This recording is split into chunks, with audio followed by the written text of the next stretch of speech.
Hello बच्चों, कैसे हैं आप? आपको याद हो तो हमारी यूनिट नंबर 3 का दूसरा भाग अध्याय 5A चल रहा है, जिसका नाम है चुंबकत्व। और इसमें हमने पिछले वीडियोस में कुछ टॉपिक डिस्कस किए हैं। पिछला जो वीडियो था उसमें बच्चों हमने ये समझा था कि चुंबक में गुण कौन कौन से होते हैं।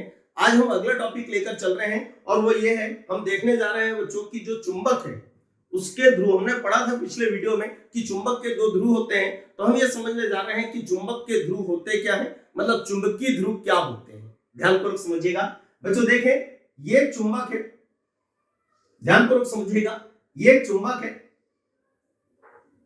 चुंबक है ना, ध्यान से देखिएगा।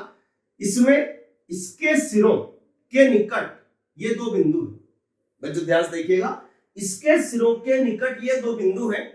ये वो बिंदु है बच्चों जहां पर चुंबकीय पदार्थों को आकर्षित करने का गुण सबसे अधिक होता है, सबसे अधिक होता है बच्चों। ये जो बिंदु होते हैं इन्हें हम चुंबकीय ध्रुव या चुंबक के ध्रुव कहते हैं। यदि हमसे पूछा जाए कि चुंबकीय ध्रुव या चुंबक के ध्रुव किसे कहते हैं, तो परिभाषा बोलने की कोशिश करते हैं हम। ध्यान से देखिएगा, किसी चुंबक के सिरों के निकट, आप देखेंगे ये बिंदु बिल्कुल सिरों पर नहीं है बल्कि सिरों से थोड़े अंदर है, सिरों के निकट स्थित वे बिंदु जहां आकर्षित करने का गुण, बच्चों बताएंगे आकर्षित करने के गुण को हम क्या बोलते हैं, तो उसे मैग्नेटिज्म या चुंबकत्व कहते हैं। तो एक बार फिर से बोलेंगे, क्या बोलेंगे? किसी चुंबक के सिरों के निकट स्थित वे बिंदु जहां चुंबकत्व सर्वाधिक होता है, जहां चुंबकत्व सर्वाधिक होता है, इन्हें चुंबकीय ध्रुव कहते हैं।